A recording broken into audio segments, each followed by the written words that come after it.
nanti. Nah, jadi saya ulang lagi begini. Yang lagi barusan dakwahnya itu. Oh, oke. Oke, saya ulang lagi permintaan Uni ya. Yang tadi Castello begini, adikku Castello sayang. Mereka selalu mengatakan abad 1 itu selalu dicontek, atau abad 7 menjiplak kitabnya abad 1. Kitabnya abad 1 itu apa? Mereka mengatakan ini Injil Yesus. Ini Injil Yesus, katanya. Injil Yesus. Apakah Yesus itu menerima firman dari Tuhannya dengan mengatakan zakarnya seperti zakar kuda, auratnya seperti aurat keledai? Baru apakah Tuhannya Yesus ini mempertontonkan aurat sampai menelanjangkan orang-orang di depan umum, mengambil istri-istri orang, diberikan kepada laki-laki lain untuk digauli di siang hari secara terang-terangan? Apakah seperti itu? Apakah seperti itu juga Tuhannya Yesus ini? Tuhannya Yesus ini berfirman kepada orang-orang hebat pada waktu itu, salah satunya Hosea, untuk mengawini wanita pelacur. Hei, Castello, apakah mama kau suka kalau kau berhubungan dengan wanita pelacur? Tentu tidak. Di dalam kitab Al-Quran, Al-Quran tidak pernah sedikit pun itu menggunakan ayat-ayat yang tidak bisa dikonsumsi oleh anak-anak di bawah 17 tahun.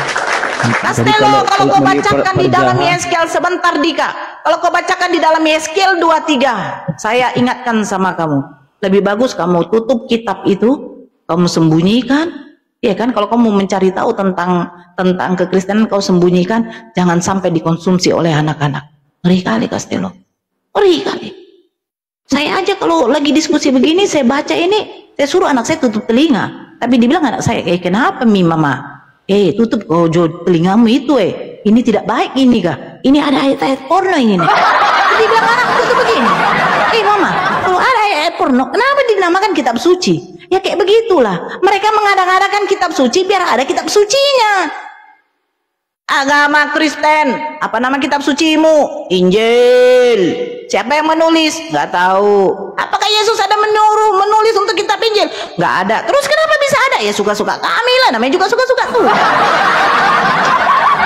Iya Castello, ketika Allah memberikan wahyu kepada diam dulu kau Dika, memberikan wahyu kepada baginda Rasulullah Nabi Muhammad SAW melalui perantaranya malaikat Jibril. Malaikat Jibril ini adalah malaikat yang menyampaikan wahyu, menyampaikan firman dari Allah. Nah, setelah itu apa yang terjadi? Nabi baginda Rasulullah mengumpulkan sahabat-sahabatnya untuk menuliskan. Karena apa? Karena nanti pada suatu saat baginda Rasulullah ini tidak ada. Sudah ada tertera peninggalan bahwa ada firman yang pernah diturunkan, wahyu yang pernah diturunkan kepada Nabi pada waktu itu di Arab sana, yang bernama Nabi Muhammad SAW. Nah, ini akan diikuti oleh siapa? Pengikutnya, yaitu kami. Apakah Yesus pada waktu menerima firman, segala firman yang engkau sampaikan kepadaku telah kusampaikan kepada mereka? Apakah Yesus mengatakan, wahai 12 muridku, wahai 12 hawariunku, tulislah kitab ini? Adakah? Tidak ada. Terus ini kitab dari mana? Kitab dari karangan-karangan dan dari kitab penyelidikan orang-orang pada waktu zaman itu yang tidak sejaman dengan Yesus. Yang kalian pendetawati lagi berdakwah, kalian nggak tahu judulnya apa ini? Judulnya panas mualaf Nora semakin hot.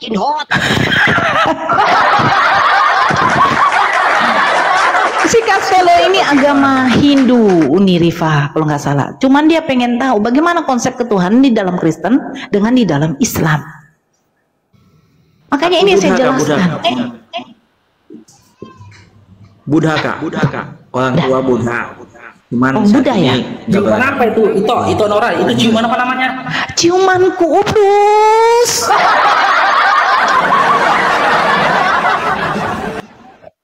Nora ngarang katanya. Kalau mau menyedot lidah Ali itu apa?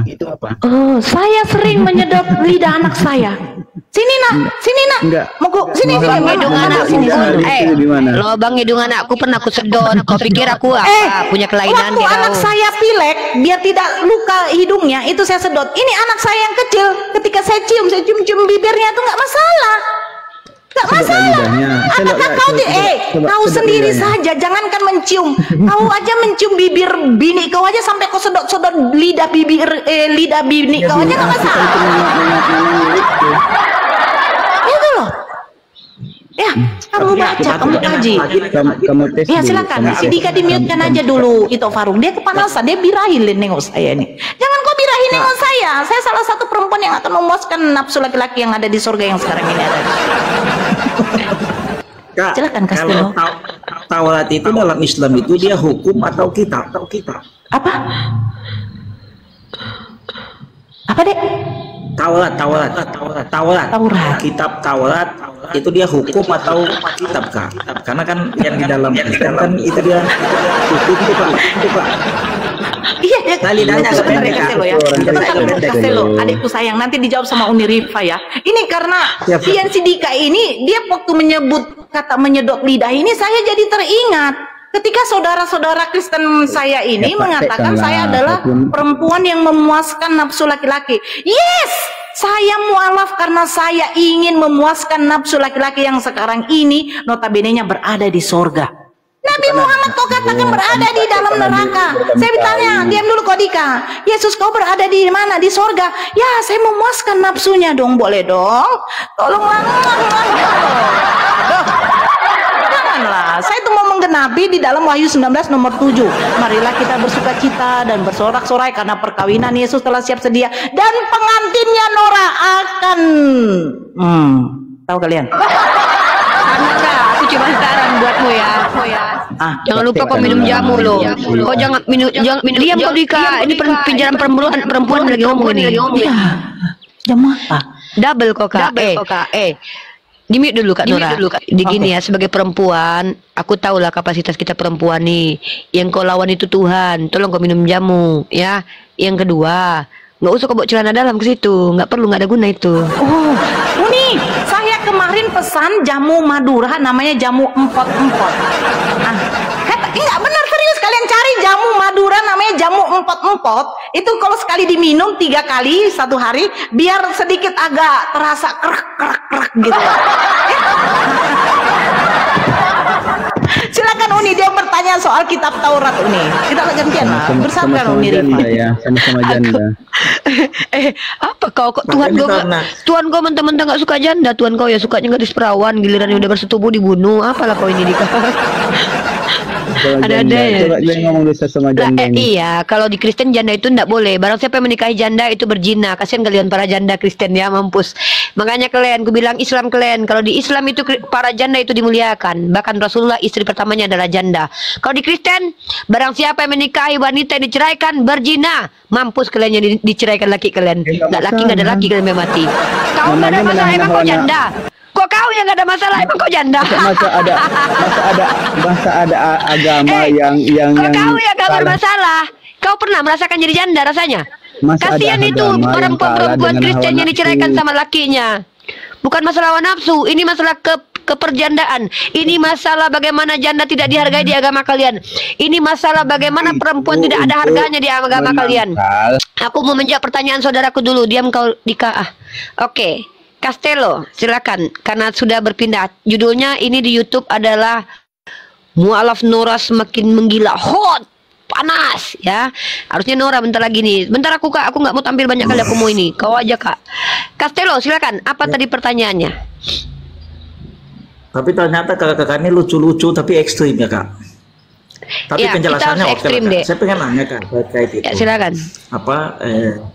Kan kemarin saya sempat ikuti juga. Itu Ya. terkait dengan kitab apa namanya tadi saya lupa ya. Taurat ya. Kamu Buddha ya? Taurat. Saya juga belajar. Iya. Anda Buddha. Saya juga belajar Buddha sekarang ini.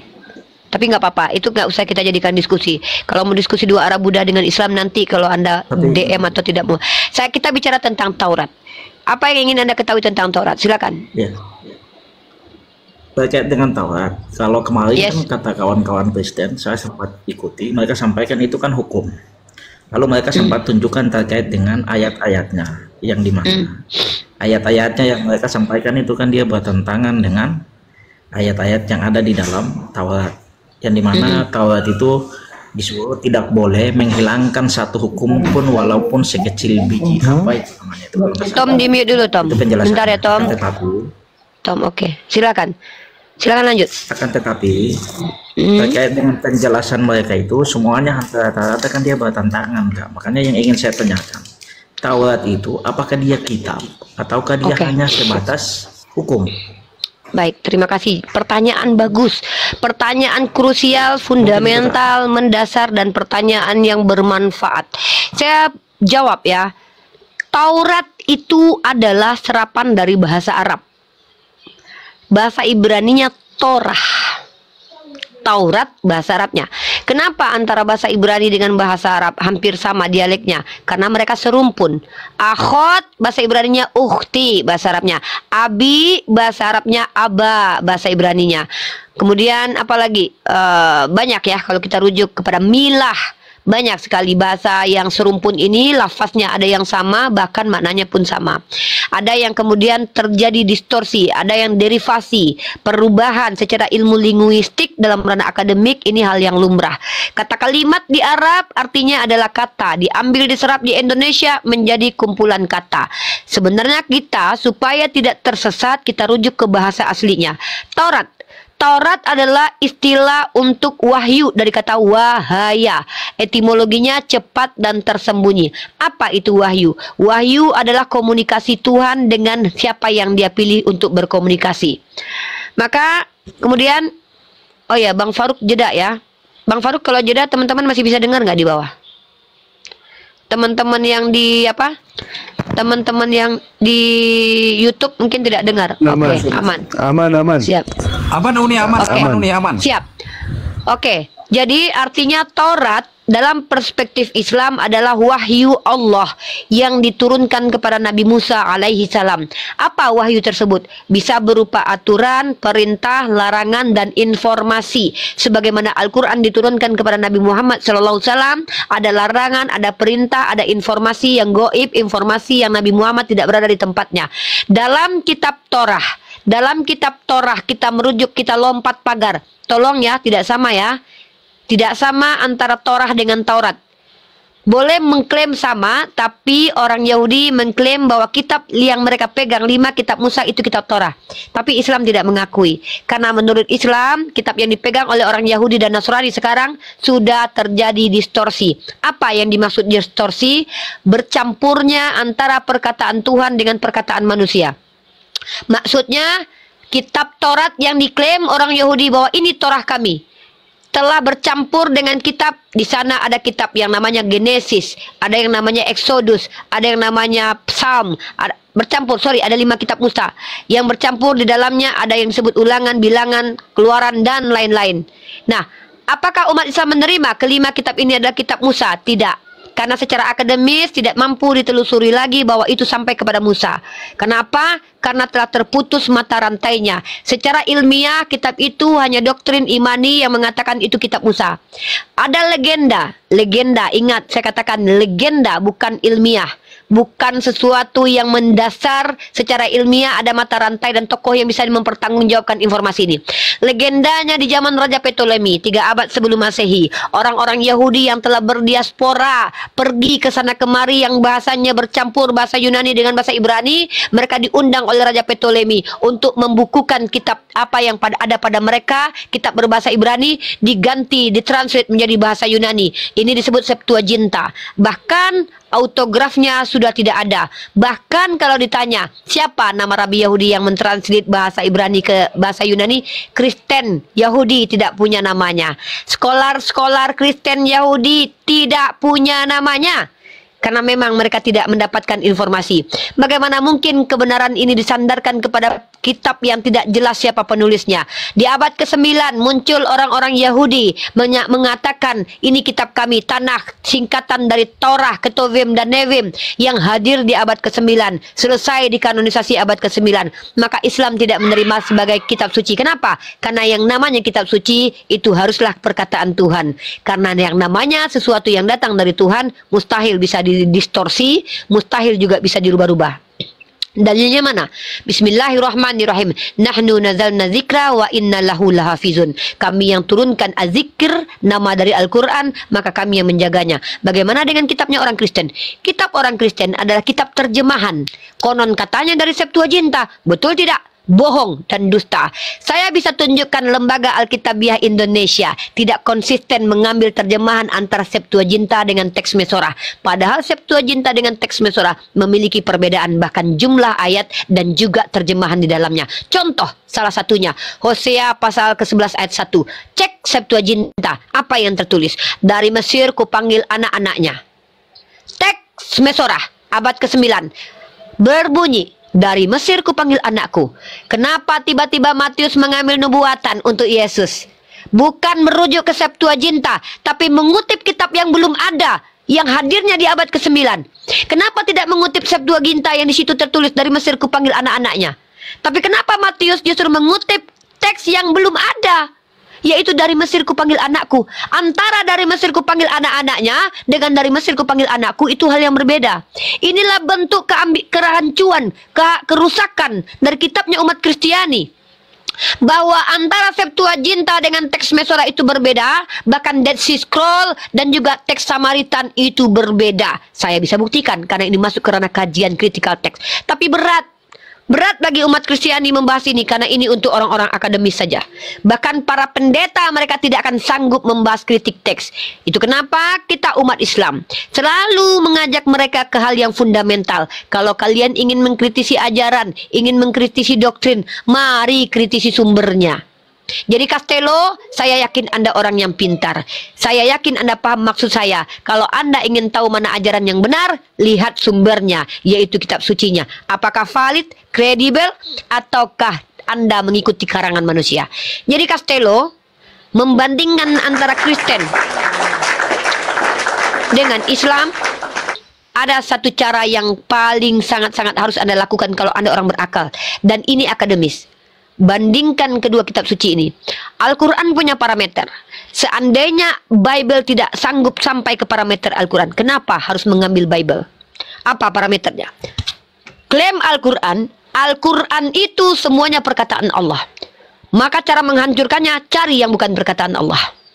Pertama, klaim Al-Quran, tidak ada kontradiksi dalam Al-Quran. Padahal Al-Quran diturunkan 23 tahun secara turun-temurun. Bayangkan, mustahil seorang Nabi Muhammad berkata tahun kedua bicara ini, tahun ketiga bicara ini. Selama 23 tahun dia menyampaikan firman Tuhan sepenggal-sepenggal, tiba-tiba tidak terjadi kontradiksi ketika dibukukan. Dalam surah An-Nisa dikatakan, andai ini datang dari manusia, tentulah ada kontradiksi di dalamnya. Bagaimana dengan Bible? Jangankan kitab A dengan kitab B, antara Matius dengan Matius sendiri kontradiksi. Saya bisa buktikan. Antara si Lukas dengan Matius kontradiksi. Kalau yang kakak sampaikan tadi masuk akal kak. Cuman saya belum terlalu banyak bicara terkait dengan Islam karena saya belum terlalu banyak pelajari kak. Silakan bertanya tentang agama Islam. Terkait dengan apa yang tadi kakak sampaikan kontradiksi, di mana saya sempat ikuti kawan-kawan Kristen. Yang dimana memang jangankan kita ini baru lihat aja kitabnya, itu dia ada kontradiksi di sana terkait dengan ayat satu dengan ayat yang lainnya. Pinter. Menurut kakak, yang saya ingin tanyakan kak, dari Islam yang diketahui sama umat Islam itu sebenarnya Tuhan itu menurunkan kitab itu ada berapa semuanya totalnya kak? Soalnya yang saya ketahui dari Kristen itu Bibelnya itu dia macam-macam. Apakah Bibel ini juga bagian dari Injil ataukah Injil ini adalah Bibel? Itu yang saya sampai saat ini belum dapat konfirmasi. Anda bukan Kristen ya? Pertanyaannya terlihat bukan Kristen banget, berkualitas. Soalnya kalau orang Kristen ternyata pertanyaannya nggak berkualitas. Luar biasa ini. Jadi yang ingin saya tanyakan tadi kak, satu, biasa pertanyaannya menurut umat Islam kitab yang sebenarnya diturunkan oleh Tuhan Itu sebenarnya ada berapa totalnya? Itu. Siap, saya yang jawab. Kedua, terkait dengan kitabnya tadi, apakah Injil sama Alkitab ini dia sama? Karena menurut keterangan beberapa dari kawan-kawan Kristen khususnya, bukan Katolik ya Kak, Kristen, itu mereka sampaikan bahwa Injil dan Bible itu dia berbeda. Akan tetapi kalau dari Katolik katanya Injil sama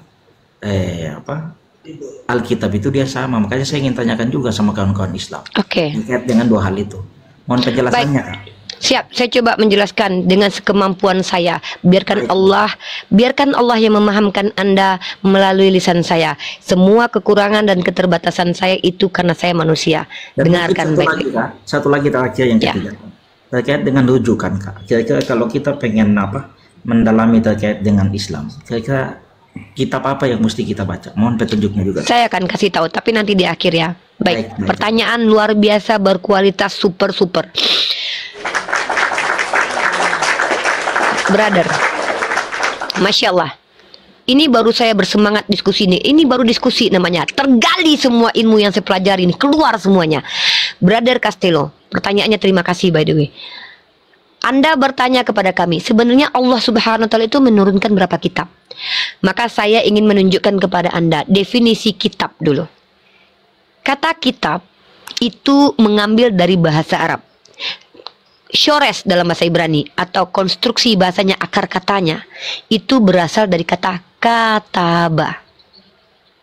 Kataba. Dalam literasi kitab Imam Al-Qurtubi, siapa dia? Salah satu imam tafsir kami. Jilid pertama, penjelasan tafsir tentang ayat Dzalikal kitabul la raiba fihi hudal lil muttaqin, maka secara khusus Imam Al-Qurtubi mendefinisikan tentang kata kataba. Kata kataba ini tidak melulu hanya buku, ingat. Dalam kaidah bahasa Arab ada istilah lafaz mustarak. Satu kata bermakna banyak. Kalau di Indonesia itu seperti kata madu. Madu bisa sesuatu yang keluar dari lebah, bisa istri kedua dari seorang suami. Madumu telah sampai kepadamu. Artinya bukan madu yang keluar dari pantat lebah, maaf. Artinya dalam kaidah bahasa ada istilah satu kata yang maknanya banyak. Salah satunya adalah kata kataba. Kataba ini maknanya banyak. Salah satunya adalah hukum Tuhan. Al-farad al-hukum, ketentuan Tuhan. Maka kalau Anda bertanya berapa kitab Allah turunkan, maka saya akan jawab. Kami diperintahkan mengimani yang wajib itu yang dimention dalam Al-Quran. Yang pertama Torah, Zabur, dan Injil, baru Al-Quran. Maka Al-Quran memiliki nama Az-Zikra, Ashifa, Al-Hudan. Maka ternyata Torah juga disebut sebagai Al-Furqan. Dia namanya tapi tetap merujuk. Siap. Untuk kitabnya mungkin bisa kitab yang kitab yang saya kasih ayatnya saja ya. Dalam surah saya tunjukin. Kitabnya aja tadi Kak. Mungkin saya catat, saya pengen catat nama-nama kitabnya Kak. Taurat, Zabur, Injil. Taurat, Zabur, dan Injil. Zabur dan Injil. Legitimasinya di mana? Bismillahirrahmanirrahim. Nazzala 'alaikal kitaba bil haqqi musaddiqan lima baina yadayhi wa anzalat Taurata wal Injil. Taurat dan Injil, dan ayat lain ayat kitab Zabur.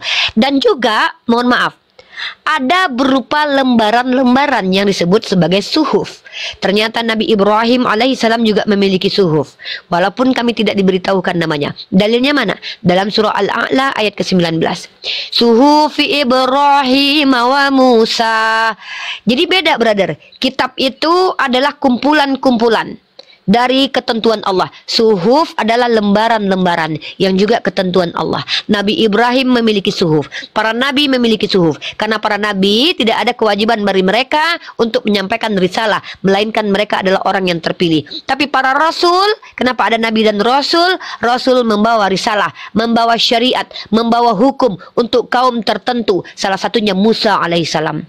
Dia datang sebagai rasul kepada Bani Israel, membawa kitab Torah, syariat, aturan bakunya untuk Bani Israel. Kemudian diselewengkan oleh Bani Israel, diutus lagi Nabi Isa dengan syariatnya, membenarkan kitab Torah, membawa syariat yang namanya adalah Injil.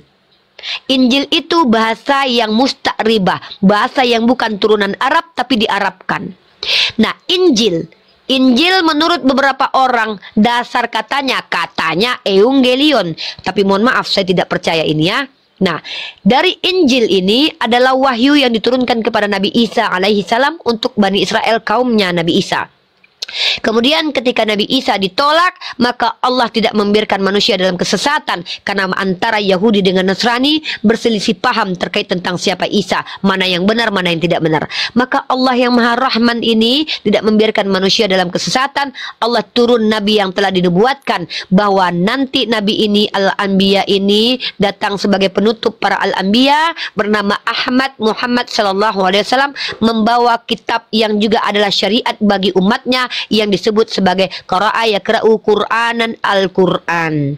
Ini dia, ada beberapa kitab yang diturunkan oleh Allah. Kalau saya jawab, sebenarnya kitab yang dijelaskan dalam Al-Quran, Zabur, Al-Quran, Taurat, Zabur, Injil, dan juga Al-Quran. Tapi kalau suhuf dan pengajaran itu ada pada nabi-nabi. Tapi kami tidak jelaskan secara detail. Kalau dijelaskan banyak kali, sekitar 125.000 nabi yang harus kami jelaskan. Tidak mungkin Allah jelaskan detail. Allah jelaskan mana yang Allah kehendaki untuk kami ketahui. Maka wajib bagi kami mengetahui 25 nabi, wajib kami mengetahui 5 kitab yang diturunkan kepada nabi-nabi sebelumnya, ada 4, dan Nabi Muhammad 1 kitab yang disebut Al-Quran. Inilah esensi keyakinan umat Islam, masuk ke dalam ranah rukun iman. Yang pertama, beriman kepada Allah, beriman kepada malaikat Allah, beriman kepada kitab-kitab Allah, beriman kepada Rasul, kemudian beriman kepada apalagi hari akhir, dan beriman kepada qada dan juga qadar. Jadi antara nabi dan kitab itu masuk ke dalam hal fundamental dalam Islam. Beriman kepada nabi terdahulu yang membawa kitab terdahulu yang disebut Taurat, Zabur, dan Injil. Begitulah kira-kira saudaraku, silakan dielaborasi pertanyaannya. Ya Kak, terkait dengan 4 kitab tadi Kak, apakah kitab 4 ini sampai saat ini masih ada Kak? Pertanyaan bagus. Jadi kalau kita tanya apakah kitab yang diturunkan kepada nabi-nabi terdahulu masih ada, tentu saya jawab tidak ada. Kenapa? Nabinya sendiri ditolak. Bayangkan Nabi Isa alaihissalam ketika mengajarkan Injil kepada kaum Yahudi pada waktu itu, yang dilakukan oleh orang Yahudi apa? Hendak membunuhnya, sehingga Allah menyelamatkan Nabi Isa alaihissalam. Lalu bagaimana mungkin ajaran yang betul-betul diajarkan Nabi Isa akan sampai merata? Ada beberapa orang yang disebut sebagai Hawariyun yang beragama Islam, tapi apakah mereka berhasil mensiarkan agamanya Nabi Isa alaihissalam? Wallahu alam bisawab, saya tidak diberikan pengetahuan tentang hal ini, brother. Yang jelas Allah menyebut dalam Al-Quran surah Al-Baqarah, innal ladzina amanu wal ladzina hadu wan nasara was-sabiina man amana billahi wal yaumil akhir wa amila shalihan falahum ajruhum inda rabbih wala khaufun alaihim wala hum yahzanun. Tidak ada kegelisahan, tidak ada kekhawatiran bagi mereka yang beriman. Ya, innal ladzina amanu waladina hadu, mereka yang Nasara dari kaum Yahuda. Jadi ingat ya, kata hadu ini dari kata hudan. Ada ulama yang mengatakan dari kata hudan kembali. Jadi ada yang mengatakan bahwa yang dimaksud dengan hudan adalah orang Yahudi dari kata Yehuda atau Yehuza. Ulama ada pendapat-pendapat tentang hal ini. Ini bisa kita bahas nanti dalam ranah akademis tentang definisi kata hadu, hudan, Yehuda. Nah, lalu bagaimana? Jadi dalam kaidah Islam, kami ini tidak mengeneralisir mentang-mentang dia Bani Israel maka apakah dia kafir. Tidak, kata Allah, summa tawallaitum illa qalilam minkum. Maka sebenarnya mereka ada yang beriman, tidak, mereka ingkar kepada Allah kecuali sedikit dari mereka. Ada sedikit yang tetap bersama Allah, tetap menggunakan kitab Torah, tetap beriman kepada Allah. Tapi masalahnya, mana kitab Torah yang diberikan kepada Nabi Musa? Jangankan Anda bertanya kepada kami umat Islam, Anda tanya sama orang Yahudi, tanya sama mereka. Wahai kaum Bani Israel yang mengaku mengimani Musa sebagai utusan terakhir sebelum datangnya Mesias selanjutnya atau munculnya kemudian nabi-nabi setelahnya, tunjukkan kepada kami loh batu yang diberikan kepada Musa.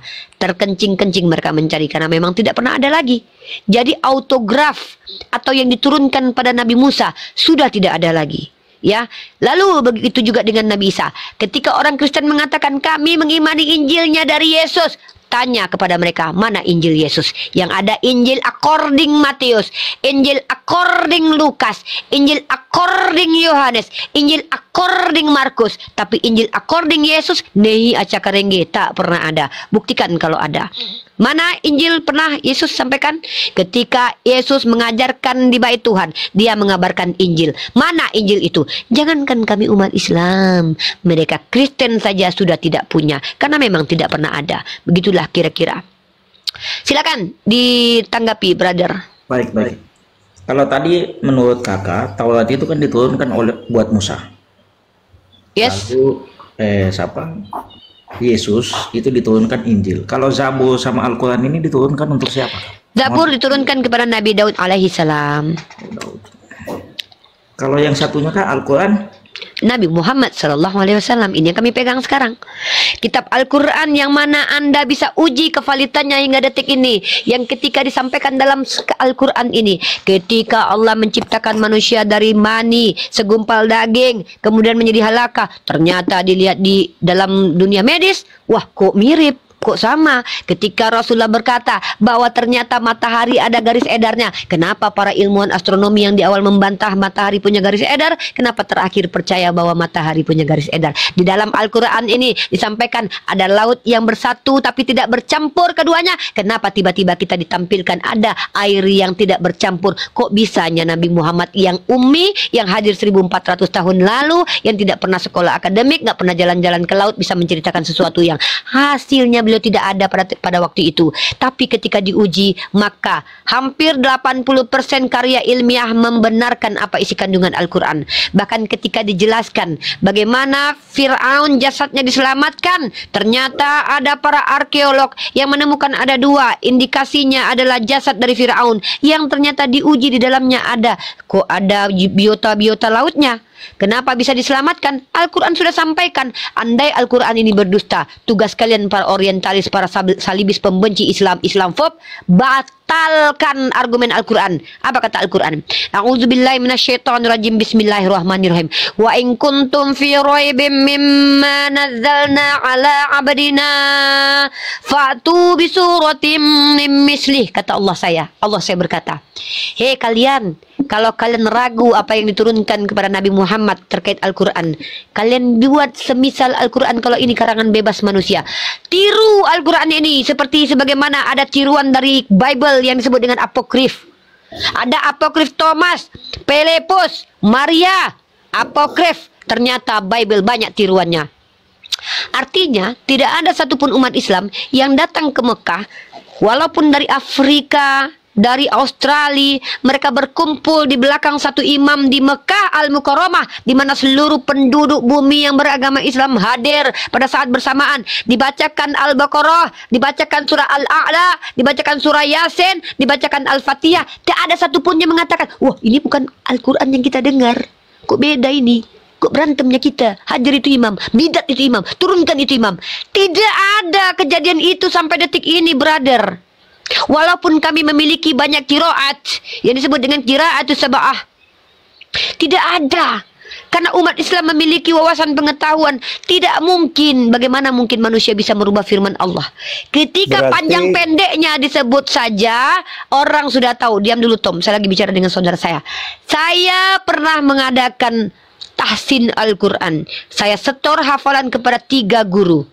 3 guru saya, Kak Sarah, Bang Ali, Ustadz yang dekat rumah saya sini. Ketika saya baca Al-Baqarah dari ayat ke-35, 50, 50 ke 100, melulu kesalahan saya di satu tempat. Luar biasa Islam. Bayangkan saya tidak diloloskan ketika panjang pendeknya tidak lolos. Ketika saya bicara Rifa, Kak Sarah bilang, itu panjang kok di situ. Bang Ali bilang, salah Uni. Bukan di situ panjang. Guru saya di sini pun, oh panjang di situ. Artinya apa? Beginilah metode penjagaan Al-Quran, brother. Bagaimana mungkin bisa dirubah-rubah oleh orang-orang yang seperti saya ini? Nggak mungkin. Jangankan para orientalis, orang Islam munafik pun takkan mampu merubah Al-Quran. Inilah kata Allah, nahnu nazalna zikra wa innallahu lahafizun. Allah yang turunkan Al-Quran, Allah yang menjaganya. Siapa yang berani mendistorsi Al-Quran? Tunjukkan, hei, pernah dulu ada cetakan yang dimana hurufnya, garisnya berada di bawah, ya, itu heboh seluruh orang Islam, akan menyebar, ada perubahan, takkan luput, takkan mampu, takkan lewat itu penipuan-penipuan terhadap Al-Quran. Beginilah Al-Quran, my brother. Silakan dielaborasi pertanyaan. Mungkin Thomas ingin bertanya. Silakan, lanjut. Boleh, mungkin Bang Thomas mau nanya. Saya satu lagi Kak, terkait Silakan. tadi kan Kakak sampaikan bahwa Taurat, Zabur, Injil ini kan sudah nggak asli lagi. Bukan, saya tidak bilang tidak asli. Tidak ada lagi. Sudah tidak ada lagi yang pertama kitab yang dipegang, suhuf yang dipegang Nabi Ibrahim tidak ada lagi, tetapi pengajarannya itu ada sisa-sisa kebenarannya. Jadi saya sepakat, salah satu yang sepakat dengan saya, maksudnya salah satu yang saya sepakati argumennya adalah Pak Donitan, bahwa kitab Bible yang terkanun saat sekarang ini itu campuran antara firman Tuhan dengan karangan manusia. Maka parameter ujinya mana? Al-Quran. Maka kalau ada di Al-Quran, maka itu betul. Ibarat kata ketika kita hendak mencari tahu mana berlian, mana kaca, kita harus punya alat yang bisa bunyi tit, tit, tit. Maka alatnya itu adalah Al-Quran.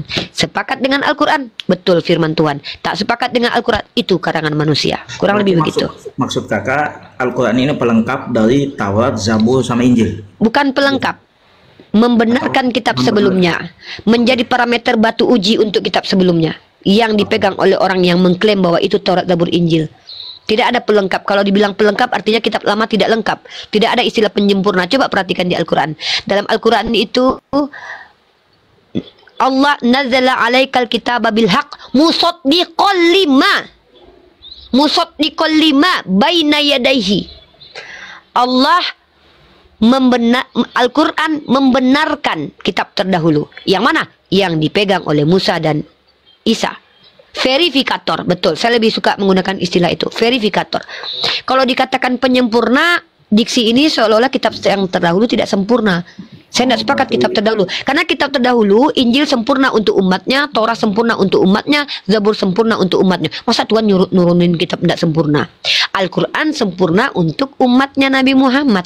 Tapi Al-Quran membenarkan kitab terdahulu. Begitu. Nggak ada paling sempurna, karena semuanya sempurna. Oh, berarti tiga ini semuanya yang tadi Kakak katakan bahwa sudah tidak ada. Yang ingin saya tidak ada.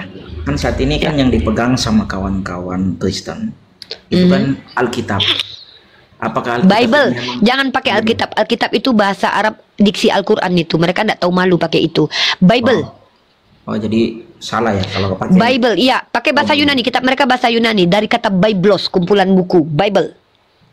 Soalnya kalau masuk bahasa Yunani bingung kita ini Kak. Tapi iya, karena gini loh brother, mereka tuh ndak mau, mereka pakai bahasa Arab itu karena Alkitab itu nama untuk firman Allah, dekku. Kalau dipakai kepada kitab mereka, kami ndak sepakat itu firman Allah. Itu surat Paulus. Coba perhatikan, Korintus, Efesus, itu surat-surat orang, itu bukan firman Tuhan. Berarti kalau Bible ini bukan turunan dari Injil ya Kak? Bukan. Bible ini adalah kumpulan kitab-kitab. Kalau seandainya Bible bukan turunan dari Injil, kok bisa ada beberapa kumpulan buku-buku yang sama dengan isi Nah, saya sudah sampaikan tadi ya. Al-Quran membenarkan kitab terdahulu. Kitab terdahulu itu telah bercampur, bukan palsu, tapi telah bercampur. Maka kalau sudah tercampur, nih saya kasih analogi. Kalau bercampur antara berlian dengan kaca, maka di dalam campuran itu ada berliannya, brother. Ada kacanya juga. Gitu. Paham nggak analogi saya? Kalau bercampur antara berlian dan kaca, maka di dalamnya itu ada kaca, ada berliannya. Kalau cara mencari berliannya gimana? Pakai alat.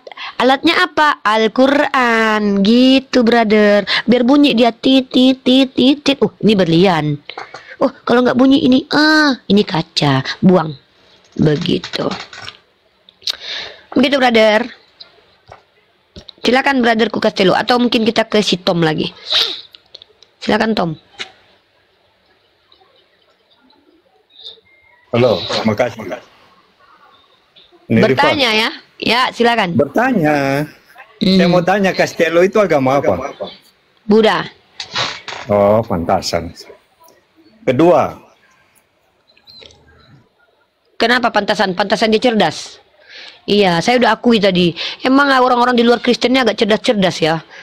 Untung saya pengen kali loh diskusi dengan banyak orang Buddha loh. Karena pertanyaannya berkualitas. Beda kali dengan kawan-kawan saya yang Kristen. Pertanyaannya, mana nama Hawa dalam Al-Quran? Mana dalil Nabi Muhammad disunat? Karena lemah hati lesu aku. Ya Tom, silakan Tom. Kalau nggak kita lanjut ke Castello lagi. Silakan Castello. Baik, baik Kak. Jadi mohon maaf ini Kak agak banyak nanya, nggak apa-apa ya Kak? Nggak Pak, 1001 pertanyaan untuk Anda kalau bertemu dengan saya. Saya kasih Anda tiket VIP bertanya tentang Islam ke saya. Kristologi pun boleh. VIP, jumpa saya dimanapun, nggak usah menjawab. Tanya terus. Jumpa saya di Komal ini, kejar saya terus. Tanya terus sampai saya terkencing-kencing di celana. Silakan. Tom, diam dulu, saya lagi ngobrol sama Castello. Bang Tom. Jadi mungkin Kak izin apa? Tadi kan Kakak sampaikan bahwa Al-Quran itu kan dia sebagai yang memverifikasi ya, verifikator ya, dengan Injil, Taurat, Zabur. Oke, kalau seandainya dia yang memverifikasi, pertanyaan saya begini Kak, saat ini kan muncul kitab dari umat Kristen yang namanya kan Bible, yang tadi Kakak sampaikan. Kalau saya lebih familiarnya kan Alkitab ya. Iya. Cuman karena Kakak sampaikan Bible, nah, maksud kita, apakah Bible ini menurut Kakak ya, Kakak ini menurut Kakak, apakah Bible ini memang dia masih murni terkait dengan Oke, mantap pertanyaannya. Mohon maaf karena saya sedikit mengikuti Bible itu kan dia ada sedikit kontradiksi di situ. Makanya saya out ya dari tadi nggak dikasih kesempatan. Ya, silakan mungkin Tom. Di sini nanti Bang Tom masuk saya. Atau Tom silakan masuk dulu. Tom silakan masuk dulu.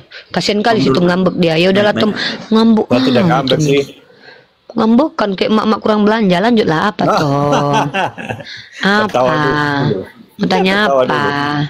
Tanya dulu. Tadi katakan Al-Quran itu waktu dibacakan dalam pertemuan seluruh umat Muslim di dunia yang bertemu di Mesir.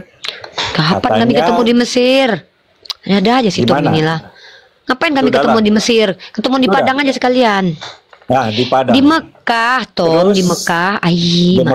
Inilah aku bilang kalau orang Kristen tanyanya pasti kayak gini, bikin pusing. Ini mau. Mending aku ngomong sama Castello. Ya udah aku luruskan di Mekah. Ya bertanya aja udah salah, apalagi menjawab. Sorry kalau salah. Di Mekah. Udah aku maafkan. Ya sama. Nah, yang saya ingin tanyakan, ini saya lihat di Google dong. Dan sekalian saya melihat diskusi-diskusi yang lalu. Menurut kalian, Al-Quran itu murni, tidak pernah dirubah dan sebagainya. Pertanyaan saya, Al-Bukhari 15/386 hadis nomor 4604, ketika mushaf Al-Quran untuk mempersatukan umat Islam seluruh dunia telah disusun berdasarkan rasam Utsmani atau Utsman bin Affan memerintahkan untuk membakar mushaf Al-Quran lainnya. Maksudnya apa itu? Mungkin Kak, sebelum Kakak menjawab, saya ingin menyambungkan aja dari pertanyaan Bang Tom. Ini saya menyambungkan aja Kak, terkait dengan pertanyaan Bang Tom. Aku pikir pertanyaannya berkualitas. Perbedaan antara hadis sama Quran itu seperti apa Kak? Ini baru berkualitas nih, aku duga memang Castello ini memang pintar dia. Kalau bertanya selalu aja yang berkualitas. Kalau si Tom tahap apa aja pertanyaannya. Dia menanyakan Al-Quran yang dibawa hadis. Nggak luar biasa loh si Castello ini. Aku pengen loh orang kayak si Castello ini banyak-banyak di dunia ini loh. Karena itu kan aku menyambungkan aja yang dari Kristen. Dia mah Tom, aku sama Castello aja. Aku menyambungkan aja Kak, jangan ya, Castello mantap. Enggak ini bukan ini betul. Pertanyaan Anda itu bermanfaat. Pertanyaan Anda itu luar biasa. Kalau si Tom coba perhatikan. Perhatikan apa kata si Tom. Nih, prolog si Tom kan. Kalian percaya Al-Quran murni kan? Bagaimana dalam kitab Al-Bukhari ketika ada kitab yang dibakar? Lah, polemiknya apa? Kau bawa masalahnya apa? Nah, Castello, ini ku jawab buat Castello nih, Masya Allah. Ya. Bentar ya, Bang Faruk dia ada di sini. Oke. Jadi teman-teman ya, Castello ini luar biasa. Pertanyaannya tuh strike to the point, fundamental. Ini namanya membuat saya bergairah dalam ranah dialektika. Apa? Yang saya pelajari selama ini tuh terkeluarkan. Selama ini nggak ketahan-tahan. Kalian tahu lah kalau yang nggak bisa dikeluarkan rasanya gimana kan? Nggak enak. Jadi contohnya gini. Apa perbedaan hadis dengan Al-Quran? Masya Allah. Qara'a yakra'u Qur'anan adalah kalam Allah. Perkataan Allah langsung, directly. Melalui perantaraan malaikatnya. Kalau hadis itu apa-apa yang disandarkan kepada Nabi Muhammad baik perkataan dan perbuatannya. Artinya begini. Saya kasih contoh. Ketika Abu Hurairah berkata, aku melihat Nabi memakan kurma 3 biji pada pagi hari. Lalu Nabi berkata, segar kurma ini. Nah, artinya Abu Hurairah menggunakan kalimat dia sendiri, diksi dia sendiri, menyampaikan apa yang dia lihat pada Nabi. Ternyata Abu Hurairah nggak sendiri. Ternyata Ibnu Abbas berkata, pada waktu itu, pagi hari, aku melihat nabiku memakan 3 kurma dan berkata, segar sekali kurma ini. Artinya Ibnu Abbas menggunakan bahasa dia. Dia berbicara, tapi sandarannya tetap Nabi kami. Dia melihat apa yang ada pada diri Nabi kami, dan dia mendengarkan apa yang disampaikan Nabi kami. Tapi perkataannya datang dari si Ibnu Abbas dan si Abu Hurairah. Narasinya keluar dari mereka, bukan kata yang didiktekan. Kalau Al-Quran itu kata-kata yang didiktekan. Makanya ada Qul huwallahu ahad, itu dikte. Ya, innani anallahu la ilaha illa anna fa'budni, itu dikte. Tapi kalau dalam hadis, makanya ada begini, telah bicara kepadaku Anas bin Malik. Anas bin Malik dapat dari Ibnu Abbas. Ibnu Abbas dapat dari Abu Hurairah. Abu Hurairah mendapatkan dari Nabi. Dia berkata, artinya diksi-diksinya muncul dari mereka sendiri, tapi sandarannya kepada Nabi Muhammad, divalidasi dengan sanad atau orang-orangnya tidak terputus. Siapa? Imam Bukhari. Bukhari itu seorang yang berilmu pada masanya, divalidasi oleh para ulama.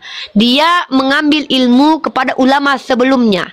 Ulama sebelumnya ambil ilmu lagi kepada ulama sebelumnya sampai kepada Nabi. Nanti itu bisa terdeteksi dengan tulisan dari Imam Al-Bukhari sendiri. Maka ini yang disebut dengan hadis. Riwayat, penyampaian, beda asar dengan hadis. Kalau asar itu hanya di sahabat. Umar Ibnu Khattab berkata, aku hendak memakan es cendol. Lalu ada sahabat yang mendengarkan, seperti yang dikatakan Umar Ibnu Khattab, aku ingin mengangkat, tak ada kaitannya dengan Nabi. Maka ini asar. Riwayat. Riwayat adalah informasi-informasi yang beredar pada masa keilmuan. Pada saat seorang imam bernama Ibnu Katsir, dia adalah seorang ulama pada masanya.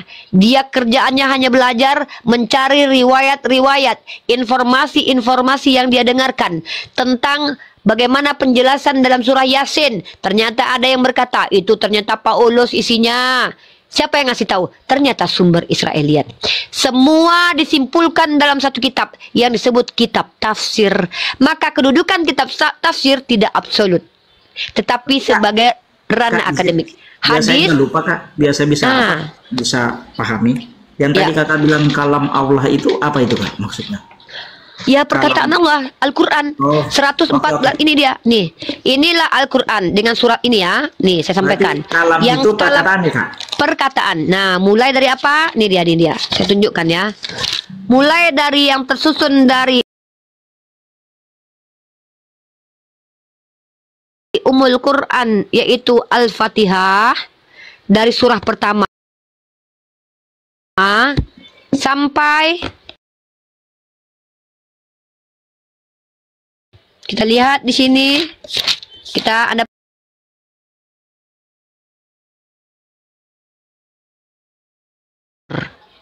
bersepotong-sepotong. Ada surat yang turun di Makkah, disebut surah Makkiyah. Ada surah yang turun di Madinah, disebut surah Madaniyah.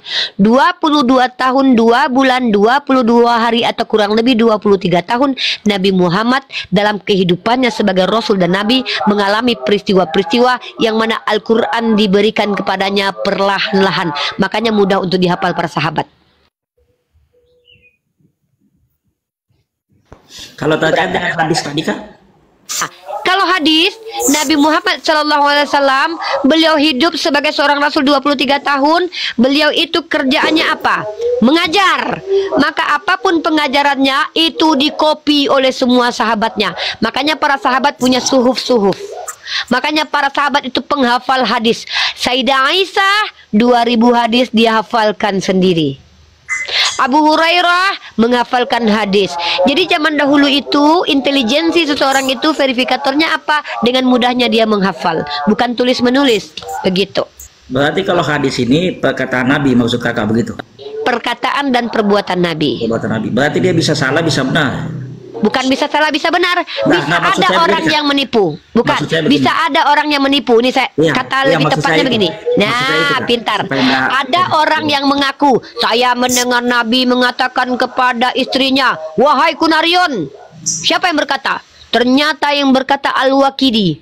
telah ditelusuri oleh para ulama, 5 ulama, 10 ulama, masa ke masa. Di zaman Al-Qurtubi, ulama telah menyelidiki siapa Al-Waqidi. Setelah meninggal Al-Qurtubi, muncul lagi ulama setelahnya, Imam Minangkabawi, menyelidiki bahwa siapa Al-Waqidi. Imam Nawawi, Imam Minangkabawi, Imam Zulkifli M. Abbas dari Makassari, ternyata menyelidiki, ternyata Al-Waqidi adalah seorang yang pernah berdusta.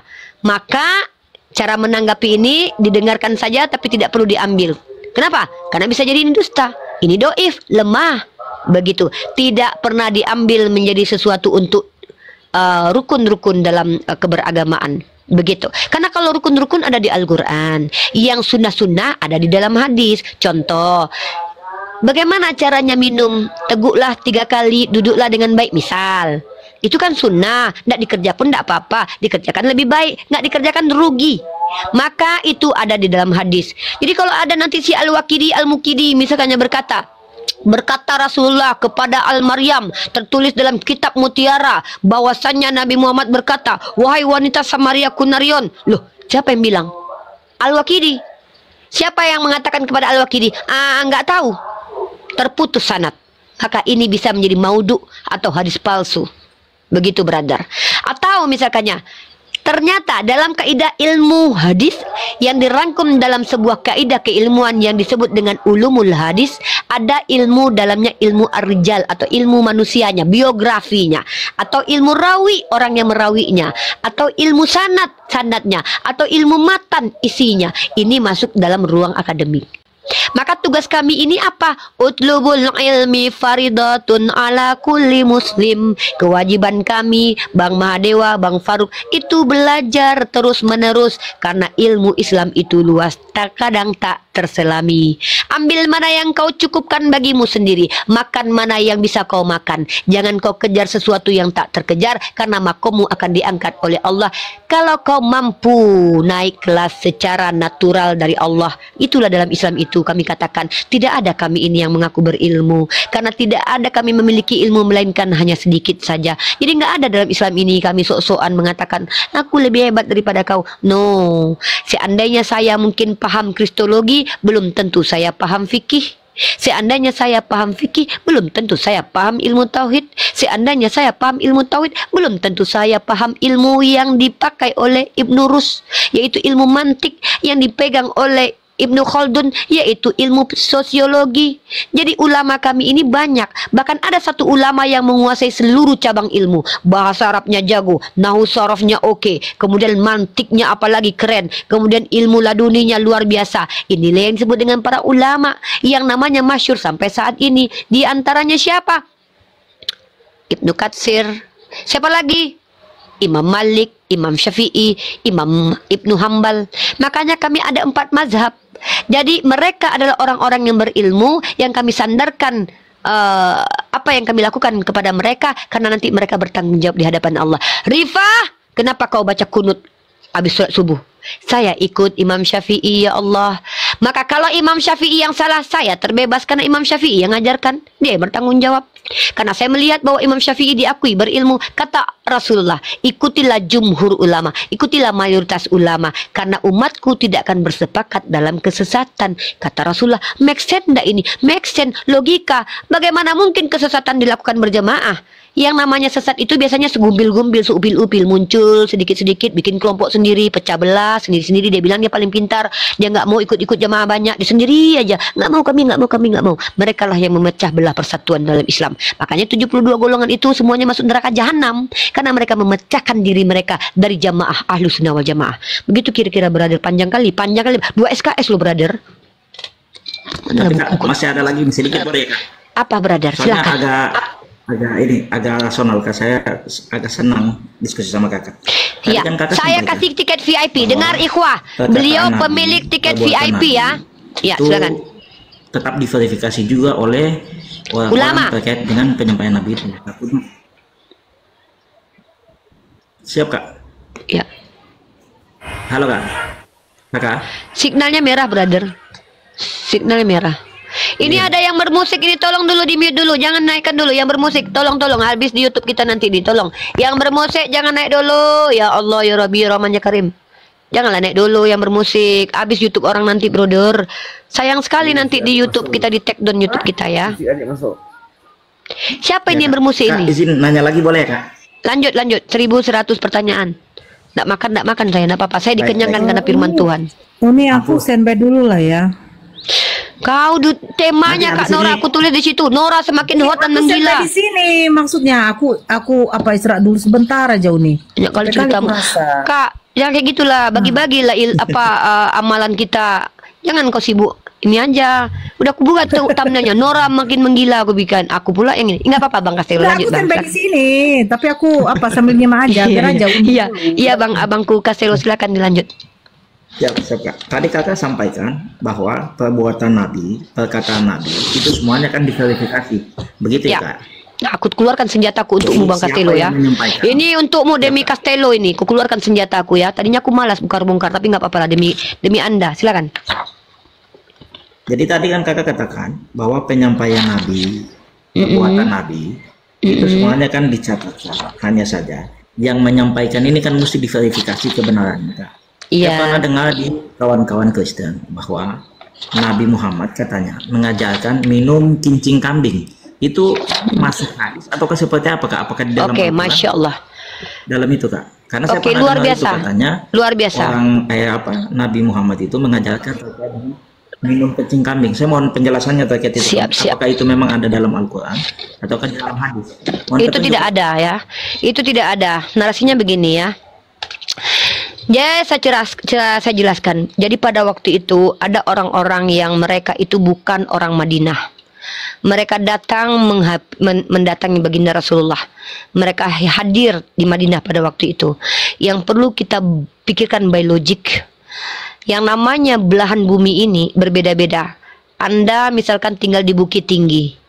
Daerahnya itu pegunungan, suasananya dingin. Tiba-tiba Anda datang ke daerah yang rata, pantai, panas, maka suhu tubuh di dalam diri Anda itu tidak mampu bertahan. Maka Anda sakit. Ini yang terjadi kepada orang-orang yang datang kepada baginda Rasulullah di Madinah itu, mereka sakit dan demam. Ingat, ini 1400 tahun lalu. Lalu Rasulullah memberikan obat untuk mereka supaya mereka sembuh. Apa? Karena badan mereka tidak mampu beradaptasi ya. Terima kasih. Ya, nanti saya tunjukkan dalilnya. Saya jelaskan dulu. Kalian yang nanya-nanya dalil, gunanya apa aku tunjukkan dalil? Kau pun nggak percaya. Agustin naik aja ke atas. Aku yakin ini Oten ini. Oten tuh nanya-nanya dalil, giliran kita minta dalil sama mereka nggak ngasih. Ya, Castelo nanti karena ini satu SKS Castelo, saya akan tunjukkan nanti kepada Anda dalilnya. Karena kita bisa continue nanti. Saya datang dimanapun, naik ke tempat saya. Ya, saya tunjukkan nanti dalilnya. Jadi ketika orang-orang ini datang kepada Rasulullah, dia tidak mampu beradaptasi, maka solusi dari Rasulullah itu diberikan obat. Yang diperintahkan Rasulullah itu minum susu onta. Tapi kemudian campurkan air seninya sedikit. Ya. Dengar Castelo, seandainya sudah ada tolak angin pada waktu itu, nggak mungkin Rasulullah mengajarkan itu, pasti tolak anginnya disuruh. Tapi masalahnya pada saat itu orang sedang butuh pengobatan, orang dalam keadaan sakit. Apa yang ada pada waktu itu? Maka pada waktu itu dicampurkanlah susu onta dengan air seni onta. Itu. Nah, lalu apakah ini make sense? Mari kita bahas. Saya kasih Anda sebuah data yang ilmiah.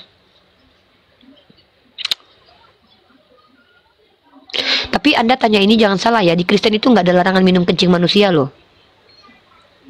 Iya, maksudnya karena saya dapat informasi dari sebelah. Wajar, mereka cuma ingin memframing. Nggak, mereka hanya memframing. Padahal mereka tidak ada larangan minum kencing manusia. Mereka minum kencing dirinya sendiri itu tidak berdosa kok. Kalau kami diperintahkan makanan halalan toyiban. Ya. Bahkan babi bisa halal kalau seandainya itu menjadi asbab seseorang mati kalau nggak makan babi itu. Tapi nggak mungkin itu kejadian itu ya. Karena Allah tahu mana yang diinginkan dalam hati, mana yang karena situasi dan kondisi. Saya kasih dulu, maaf ya karena ini pertanyaan dadakan, saya datanya pun harus saya cari dulu ya. Siap Kak, ditunggu nih Kak. Iya. Mohon maaf Kak, ngerepotin nih Kak. Nggak masalah. Habis ini mungkin saya setengah jam lagi, mungkin sekitar 20 menit lagi. Saya juga ada kegiatan yang harus saya lakukan. Saya mau nge-gym. Oke, baik Kak. Karena orang Islam itu nggak boleh cuma pintar aja, harus kuat secara fisik dan cantik luar dalam. Asik.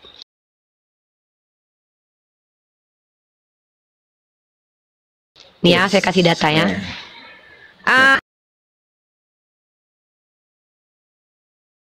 mungkin Anda boleh lihat di sebuah Instagram yang ini salah satu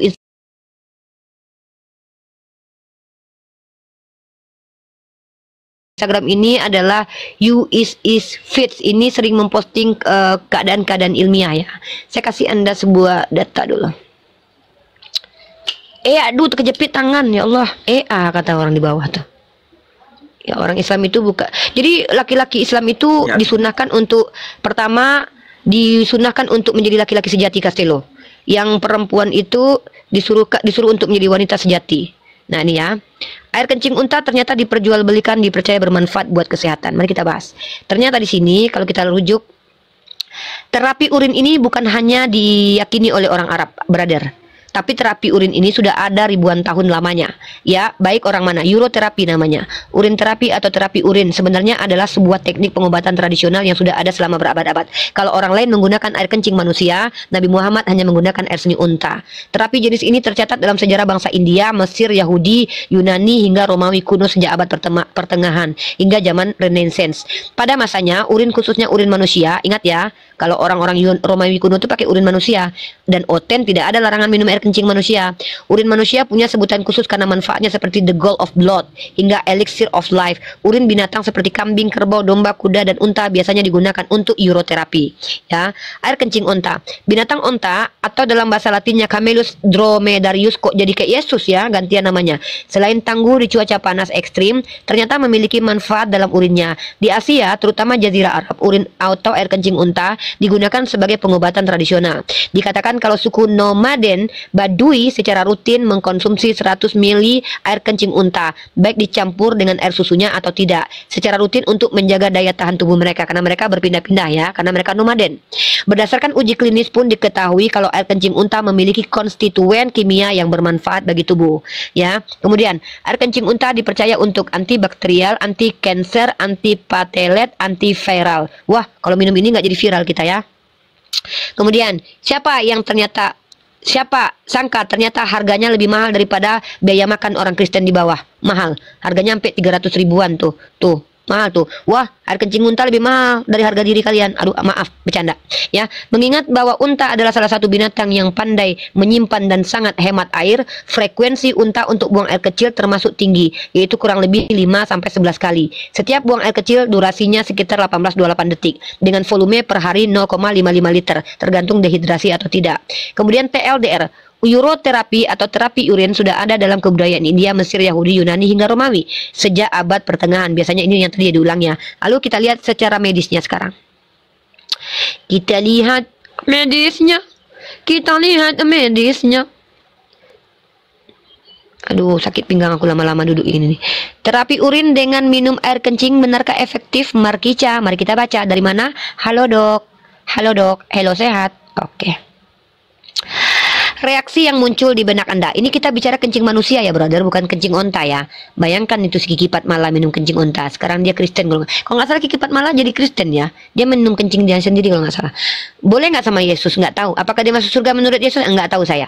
Reaksi yang muncul di benak Anda saat pertama mendengar soal minum urin normal untuk kesehatan mungkin adalah rasa tidak percaya. Asal usul urin terapi. Ini dia. Terapi urin atau terapi air seni, ini udah dijelaskan tadi. Bagaimana cara kerja terapi urin? Tidak seperti yang selama ini dikira, air seni atau urin ternyata bukan sebuah kotoran biologis manusia yang dihasilkan dari sistem ekskresi, pembuangan. Kandungan di dalamnya diyakini masih memiliki sejumlah manfaat. Ini dokter kok bilang gini nih, sembarangan nih dokter nih. Darah yang menyimpan berbagai zat dan nutrisi penting akan melewati hati, di mana racun akan dipisah, bla bla bla. Ini masalah dokter. Manfaat terapi urin yang dipercaya, yang betul aja lah kok lo dokter memuat beginian ini. Bener aja lah ini, nggak masuk akal ini. Berpotensi melawan sel kanker. Ini urin manusia loh, apalagi urin onta.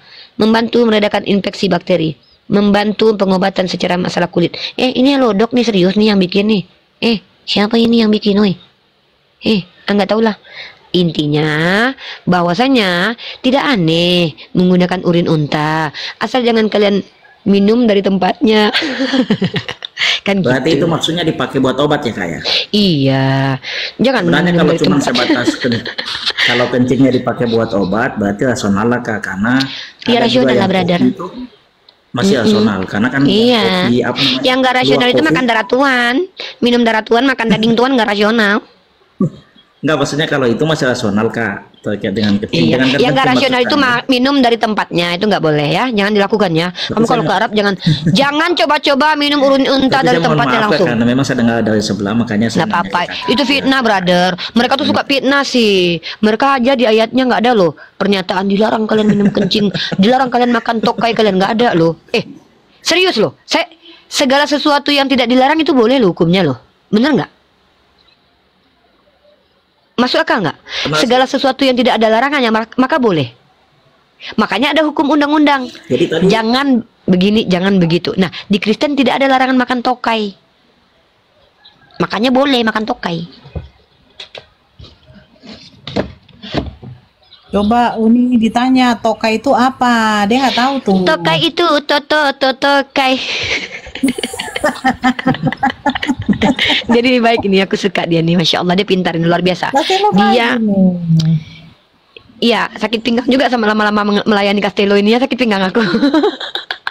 Iya, soalnya masih banyak nih yang pengen saya tanyakan ke Kakak. Nggak apa-apa, saya kasih 5 menit lagi ya, karena saya mau on the way beraktivitas seperti bidadari di surga. Saya harus nge-gym, menjaga kecantikan kulit saya juga, menjaga kesehatan jasmani saya supaya saya tidak seperti Yuni ya, supaya saya tidak seperti Mikana yang dengan terang-terangan mengaku membunuh Tuhannya. Kamu udah lihat belum videonya Mikana?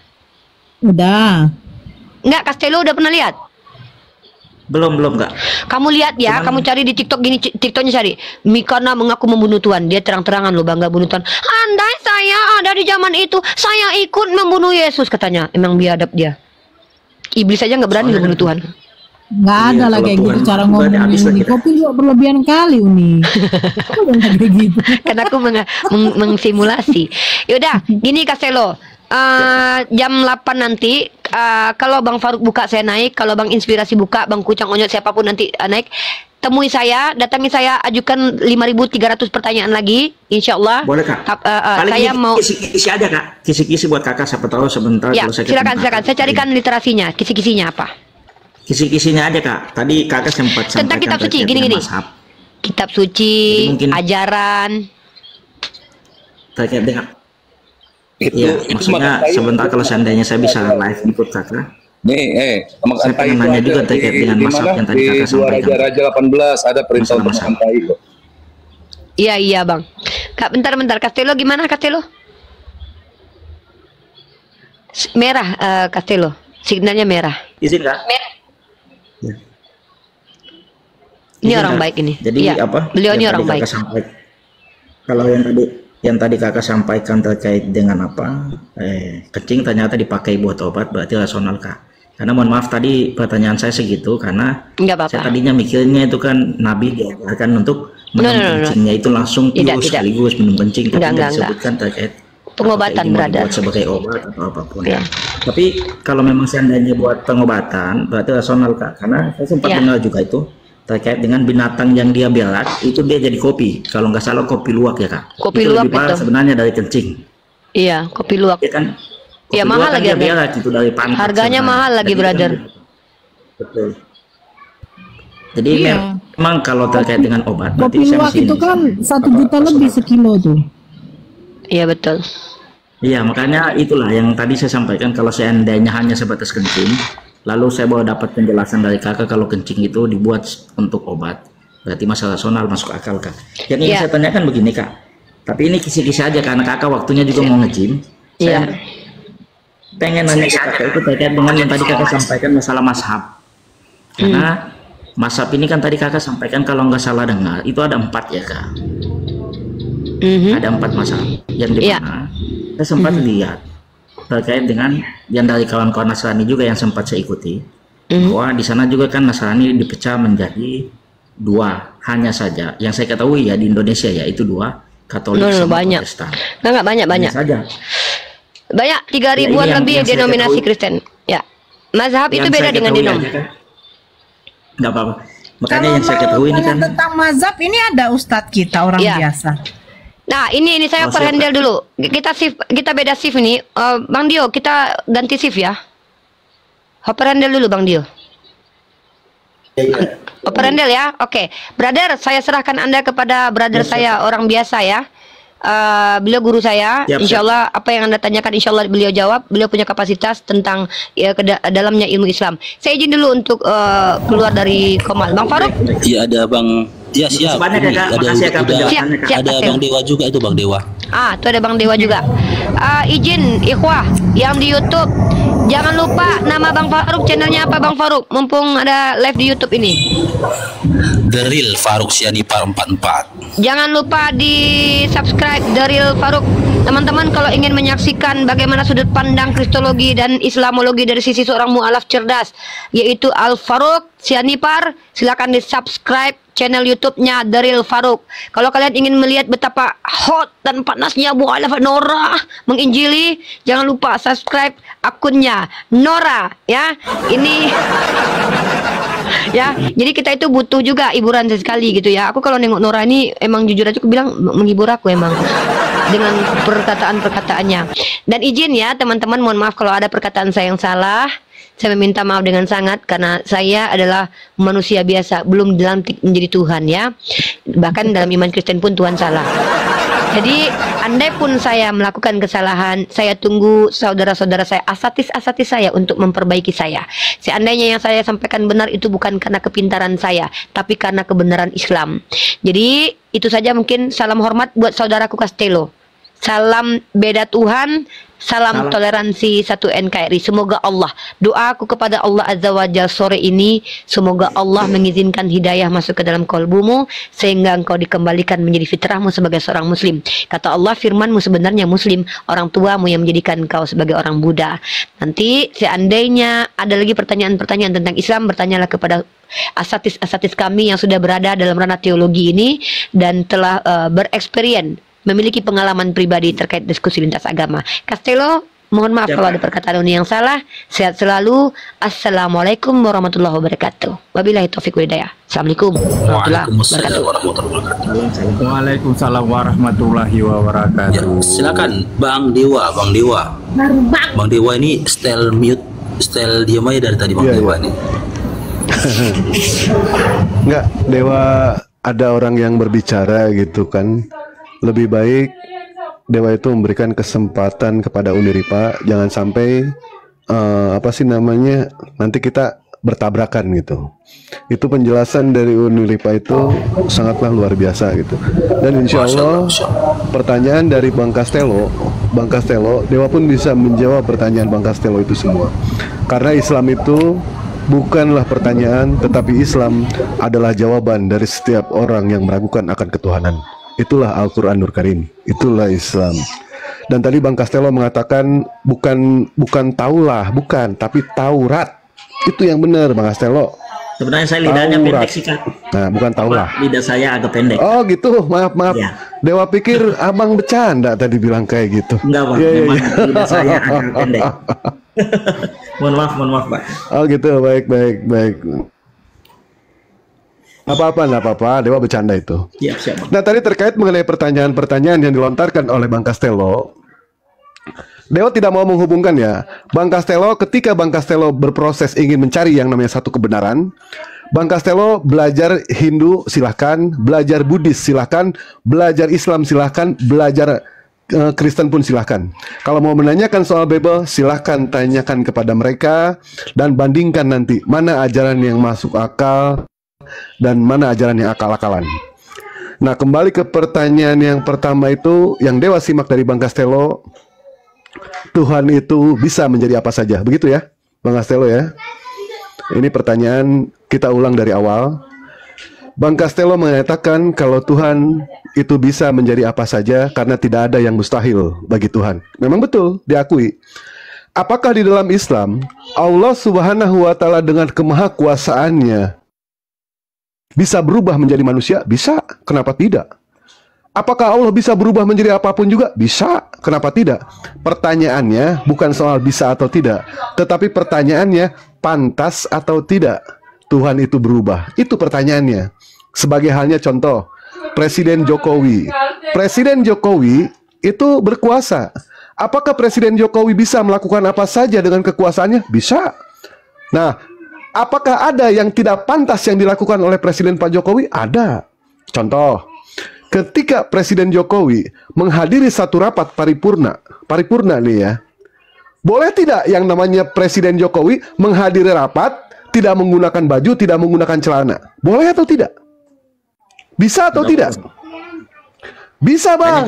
Bisa. Bisa, cuma nggak pantas. Tetapi, nah itulah Bang yang betul. Itu cerdasnya Bang ya.